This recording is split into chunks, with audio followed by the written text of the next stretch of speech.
Smart Sound.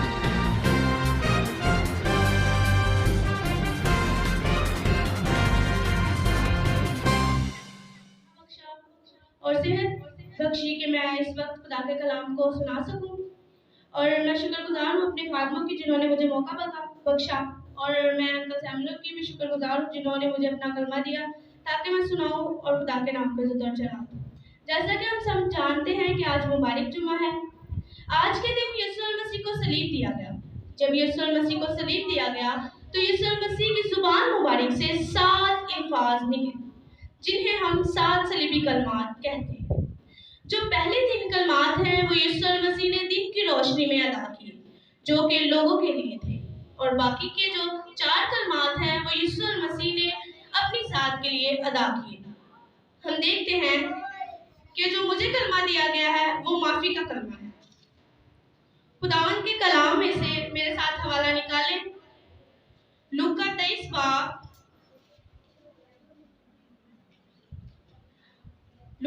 बाब और उसकी 34 आयत। खुदा के कलाम में लिखा है कि यीशु ने कहा कि ऐ बाप इनको माफ कर क्योंकि ये नहीं जानते कि क्या करते हैं। आमीन।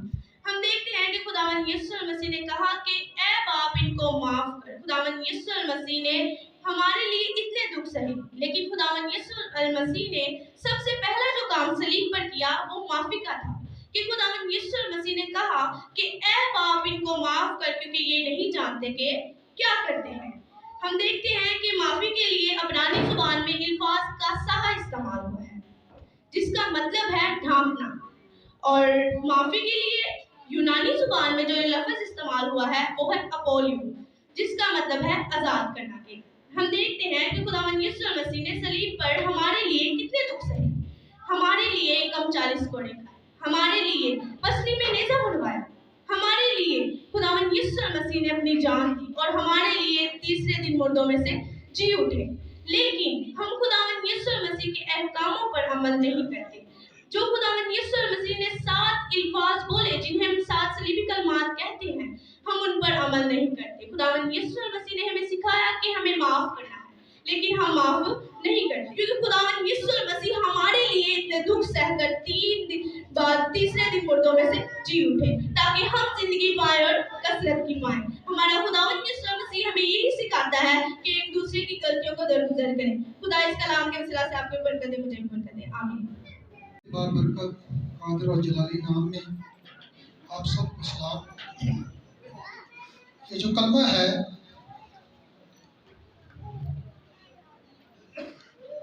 एली एली लमा शबक्तनी, ये दूसरे पहर से लेकर तीसरे पहर तक तमाम मुल्क में जब अंधेरा छा गया और तीसरे पहर के करीब यीशु ने बड़ी आवाज़ से चिल्लाकर कहा एली एली लमा शबक्तनी, यानी ऐ मेरे खुदा तूने मुझे क्यों छोड़ दिया।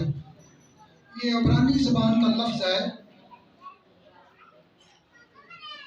एली एली का मतलब है कि ऐ मेरे खुदा, और लमा शबक्तनी का मतलब है कि हाथ को रोक लेना, बख्शिश को रोक लेना। ये अब्रानी ज़बान का लफ्ज़ है। और मैं इसके मतलब सोच रहा था, स्टडी कर रहा था कि जब खुदा ने ज़मीन को बनाया तो एक जन्नत की तरह बनाया था ताकि इंसान की और खुदा की आपस में एक बड़ी शराकत रहे। लेकिन वो खाने पीने के वजह से बागी अदन से उसको निकाला गया। जब उसको निकाला गया है तो उसकी जो हालत हुई है वो बहुत बुरी है। वो इस चीज़ को बर्दाश्त नहीं कर सकता। इसी तरह खुदा ने भी हमें अपनी हजूरी से निकाल दिया। और हम ये देखते हैं कि खुदा जो सलीब पर है वो हमारे साथ नेकी करता है, भलाई कर रहा है, जुदाई को जो है वो दूर कर रहा है। सलीब पर वो हमें पाक कर रहा है, हमें हलीम बना रहा है, हमें रास्तबाज बना रहा है, हमें परहेजगार बना रहा है, ताकि हमारा राबता जो है वो खुदा के साथ दोबारा जुड़ सके। तो जो खुदावंद यीशु मसीह जो है, तो खुदा जो है वो हमें छोड़ता नहीं है, और खुदा जो है वो हमारे साथ मोहब्बत करता है। और आगे अदन से निकाल दिया गया तो उसकी हालत जो थी वो बहुत बुरी थी।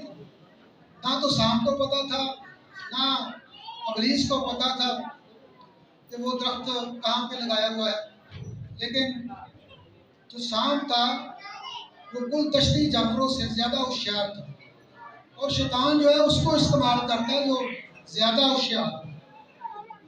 तो खुदा इस कलाम के वसीले से हम सबको बरकत दे।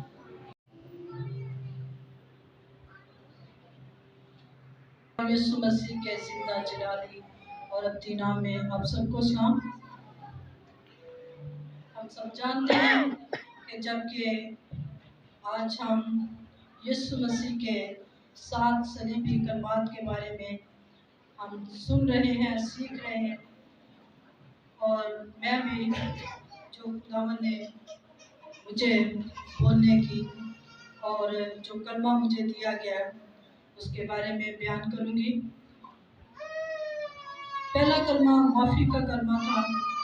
हमने माफ़ी के बारे में सुना, सीखा। और दूसरा कलमा नजात का, हमने नजात के बारे में सीखा और सुना। और तीसरा कलमा मोहब्बत का कलमा है, इस पर हम गौर करेंगे। मोहब्बत जो है, इसके बारे में हम जितना भी बयान करें कम है। इतना बड़ा मैसेज है इसका, मोहब्बत के बारे में। और हमारे खुदा ने हमसे इतनी मोहब्बत की कि उसने अपना इकलौता बेटा कुर्बान कर दिया। कौन किसी के लिए अपने बेटे को कुर्बान करता है? कोई नहीं। हम में से कोई है जो अपने बेटे को किसी के लिए कुर्बान करे? नहीं। ये मेरे खुदा की मोहब्बत है कि उसने अपना इकलौता बेटा हमारे लिए कुर्बान कर दिया। हमारे सारे गुनाहों को माफ करने के लिए उसने उसको कुर्बान कर दिया। यह है खुदा की मोहब्बत। खुदा की मोहब्बत के बारे में मैं एक तमसील सुनाऊंगी।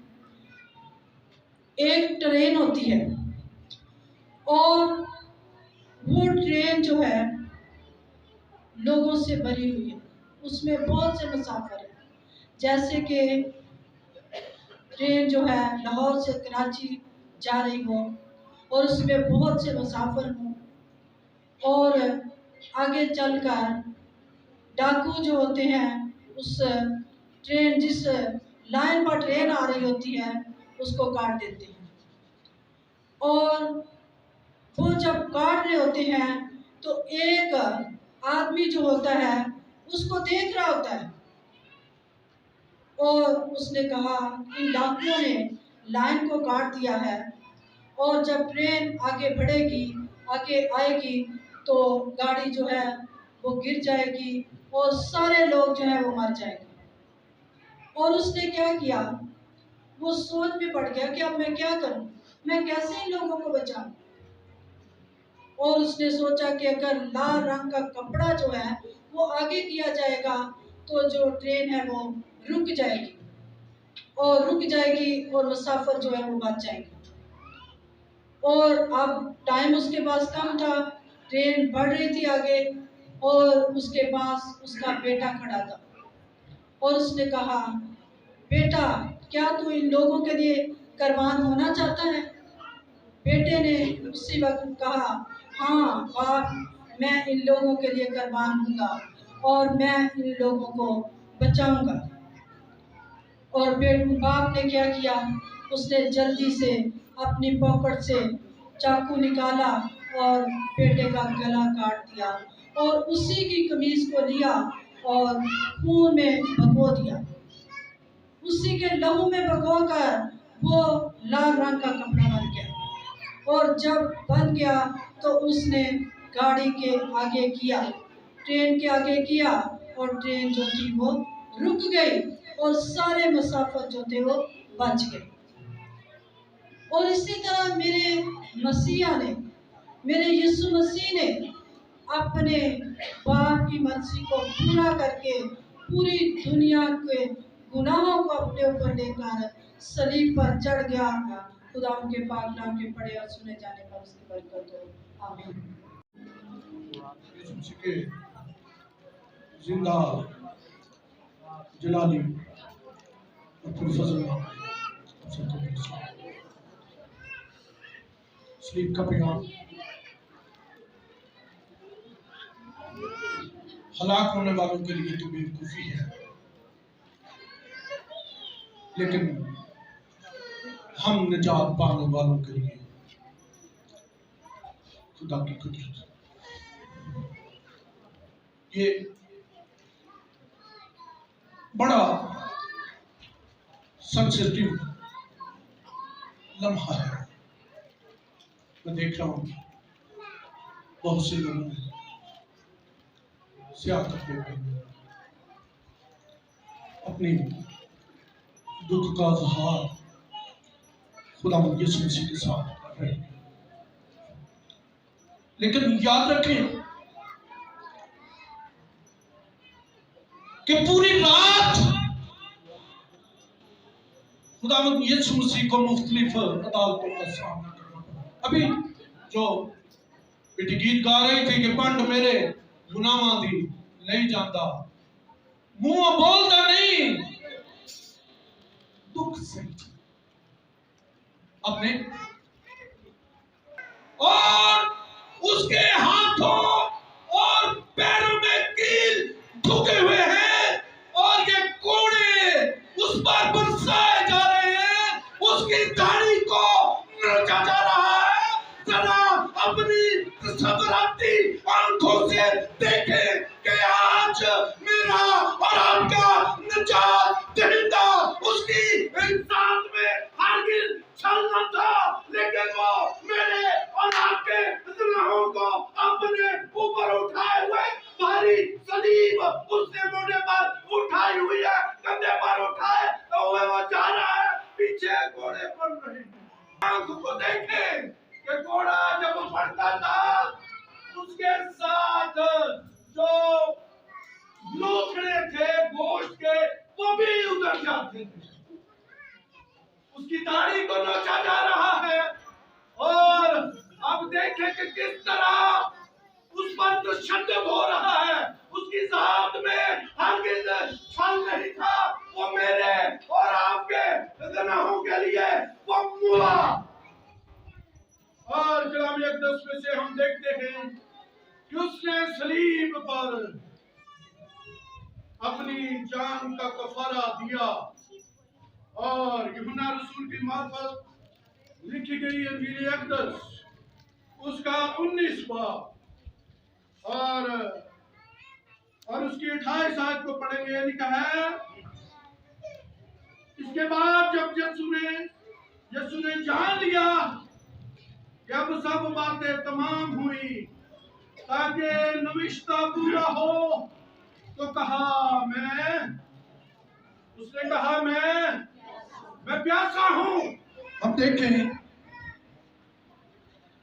इस्राएल की प्यास बुझाने वाली चट्टान आज खुद प्यासी है, इसलिए कि पुराने अहदनामा की पेशन गोई जिसका पूरा होना जरूर था, मेरी प्यास बुझाने को उन्होंने मुझे सिरका खिलाया। खुदाए सलूस के मुहिब नाम में आप तमाम की खिदमत में सलाम कबूल हो। यकीनन आज जो है वो बड़े दुख और करब का लम्हा है और हम सब बड़े दुख की हालत में, करब की हालत में यहाँ पे बैठे हुए हैं। और अभी मुझसे पहले 5 सलीबी कलमात जो थे वो अदा किए गए और मेरा जो कलमा है वो तमाम हुआ फतामंदी का कलमा है। और मैं ख़ास तौर पे ये जिक्र करना चाहता हूँ कि इस कलमा में मेरे मसीहा ने तमाम जो पेशन गोइयाँ थी, जो कि ये फतामंदी का कलमा है, और इससे पहले जब हम इन अल्फाज पर गौर करते हैं तो सारे कामों को जो है वो खुदावंद यीशु मसीह ने तरह बतरा जो है वो मुकम्मल किया है। और सबसे बड़ी बात मैं ये बताना चाहता हूँ कि बाइबल मुकद्दस में सबसे ज्यादा पेशन गोइयां जो हैं वो खुदावंद यीशु मसीह के ताल्लुक से है। और सबसे आखिरी जो पेशन गोई थी, जब हम यूहन्ना 19 बाब उसकी 28 आयत पढ़ते हैं तो इसमें लिखा हुआ है, इसके बाद जब यीशु ने जान लिया कि अब सब बातें तमाम हुई ताकि नविश्ता पूरा हो, तो कहा मैं प्यासा हूँ। और मैं ये बताना चाहता हूँ कि सबसे पहली बात जो है कि जितने भी यशायाह नबी का सिफा आप पढ़े, ज़बूरों में आप जो है वो देखें, यिर्मयाह में आप देखें, जितनी भी पेशन गोइयां खुदावंद यीशु मसीह के ताल्लुक से थी, सब हरफ बहरफ जो है मेरे मसीहा ने जो है वो पूरी की। और उसके बाद सबसे बड़ी बात जो है, मेरा मसीहा इस दुनिया में आया एक मिशन की तकमील के लिए आया, और वो मिशन एक बहुत बड़ा मिशन था, वो मिशन एक कायनाती मिशन था। और मैं ये बताना चाहता हूँ कि मेरे मसीहा ने, क्योंकि यशायाह नबी के सहीफे को जब हम पढ़ते हैं तो वहाँ पे लिखा हुआ है, आसमान पर कौंसल बैठी है और कोई भी जो है वो अबलीस का मुकाबला करने के लिए तैयार नहीं था, क्योंकि वो चाहता था कि मैं अपना तख्त जो है वो खुदा से उठा करूं। और उसके साथ जो फरिश्तेगान थे, जो पूरी टीम है, वो अब भी काम कर रही है और नहीं चाहती कि खुदा का काम पाया तकमील तक पहुंचे। उसकी जिंदगी जो थी वो फतेहमंद जिंदगी थी, और उसने अपने बाप के मिशन को पूरा किया है।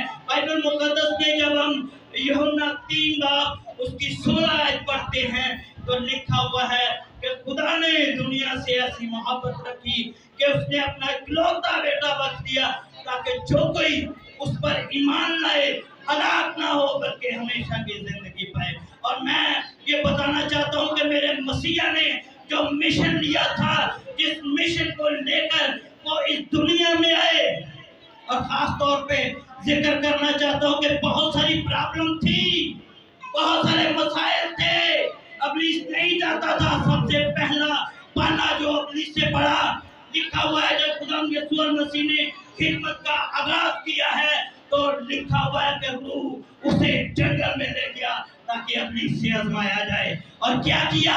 सबसे बड़ी बात, पहले नंबर पर अबलीस को जो है वो शिकस्त दी है। ये है फतेहमंद जिंदगी। अगर आप यीशु के पैरोकार हैं, उसके मानने वाले हैं, तो आपकी जिंदगी में भी ये फतेहमंदी का पहलू जो है वो होना चाहिए कि आपको गुमराही की तरफ ले जाएं। आप डट कर जो है वो मुकाबला करें। आप यीशु के मानने वाले हैं, उस यीशु के मानने वाले जिसने खुदा के मिशन की तकमील की है। और मैं खास तौर पे बताना चाहता हूँ कि जरा उन दुखों का जो है वो आप एहसास करें। जब हम मत्ती की इंजील उसका 26 बाब पढ़ते हैं तो यहाँ पे लिखा हुआ है, उस वक्त यीशु उनके साथ गतसमनी नाम एक जगह में आया और अपने शागिर्दों से कहा, यही बैठे रहना जब तक कि मैं वहां जाकर दुआ करूं।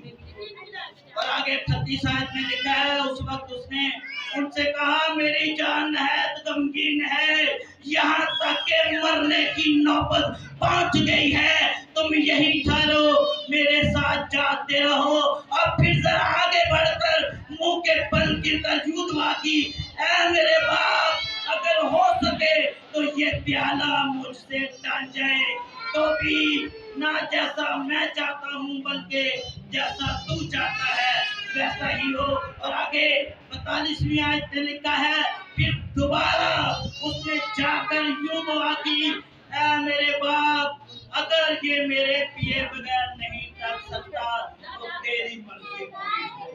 मैं ये खास तौर पे जिक्र करना चाहता हूँ कि ये कोई कलवरी का रास्ता कोई आसान रास्ता नहीं था। ये शामे कलवरी तक पहुंचने के लिए जितनी अज़ियतें तकलीफें मेरे मसीहा को बर्दाश्त करनी पड़ी, इसलिए कि ताकि बनी हुई इंसान जो है वो गुनाह के चुंगल से आजादी हासिल कर ले। ये कोई मामूली वाकया नहीं है। हर साल ईस्टर मनाते हैं, हर साल जो है वो हम गुड फ्राइडे मनाते हैं, पाम संडे मनाते हैं और ये समझते हैं शायद कोई मामूली वाकया है। ये कायनात को तब्दील करने का वाकया था। और मैं ये बताना चाहता हूँ कि ये जो मुक्ति है, ये जो नजात है, ये जो कफारा है, ये किसी कौम के लिए नहीं है, किसी मुल्क के लिए नहीं है, ये मसीहों के लिए नहीं है, बल्कि पूरी बनीनो इंसान के लिए ये कफारा दिया गया है। और ये एक आलमगीर कुर्बानी थी, आलमगीर वाकया था। ये कोई एक तबके का वाकया नहीं है, पूरी दुनिया का वो तब्दील करने का वाकया था। जो भी तकलीफें आई, मुसीबतें आई, आप अंदाजा कीजिए, वही शागिर्द जो खुदा से मोहब्बत रखता था, वो शागिर्द जो सारे इंतजाम को संभालता था, रुपया पैसा उसके पास था, पढ़ा लिखा था और सारे इंतजाम को आगे बढ़ाता था, वो खुदा को 30 सिक्कों में बेच रहा है। कितनी गर्व की बात है। आपका एक साथी आपके साथ जो दिन रात चलता है तो क्या वो बेवफा हो जाए तो कितना दुख, कितनी मुसीबत, कितनी गर्व जो है वो महसूस होती है। कितनी क्या हुआ है, रूह कुद्दस से भी मुलव्वस नहीं है, 3 बार खुदा का इनकार किया। कितना गर्व, कितना दुख। और फिर इब्लीस नहीं जा रहा था कि जिस मिशन के लिए मेरा मसीह आया है उसकी तकमील हो, तरह तरह से रुकावटें डाल रहा है, मुसीबतें डाल रहा है, परेशानियां डाल रहा है। गोया के खुदावंद का जो पसीना है वो खून के बूंदों की तरह टपक रहा है। लेकिन खुदावंद ने कहा कि अगर ये प्याला मेरे पिए बगैर नहीं कर सकता तो तेरी मर्जी पूरी हो।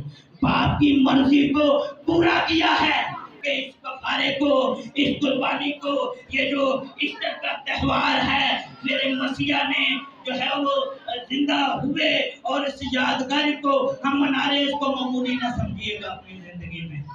ये महसूस ना कीजिएगा कि ठीक है ईस्टर आया और चला गया, ये बहुत बड़ी कुर्बानी है, ये पूरी कायनात के लिए, पूरी दुनिया के लिए जो है वो कुर्बानी है। मेरे मसीहा ने जो बेअब था, अपनी जान का बलिदान दिया, कोहे कलवरी पर चढ़े, लानती मौत बर्दाश्त की, इसलिए कि इस बलिनो इंसान को, किसी एक इंसान को नहीं, खाली मसीहों को नहीं, बल्कि पूरी दुनिया को, पूरी कायनात को और बनिनो इंसान को जो है वो गुनाह के चुंगल से आजादी मिल जाए, इब्लीस के चुंगल से आजादी मिल जाए। तो महसूस कीजिएगा आपकी जिंदगी में ये नजात आई है, आपकी जिंदगी जो है वो फतेहमंद जिंदगी है, जिस तरह मेरे मसीहा की फतेहमंद जिंदगी थी।